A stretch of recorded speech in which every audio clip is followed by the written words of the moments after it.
I've got a few email accounts on my iPhone, and when I send a new email, it automatically selects to send from my iCloud email account. And if I want to change that, I need to tap here, scroll through, and choose the email account I want. Kind of annoying. Luckily, I can tell my iPhone which email address to use for new emails I'm sending. To do this, I'll go to Settings, and from the top, I'll scroll down until I find Mail.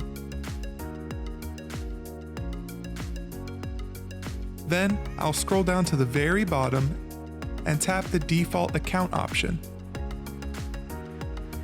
Here, I see the different email accounts I have connected to my phone, and all I need to do is check the account I want to use by default when I'm sending a new email.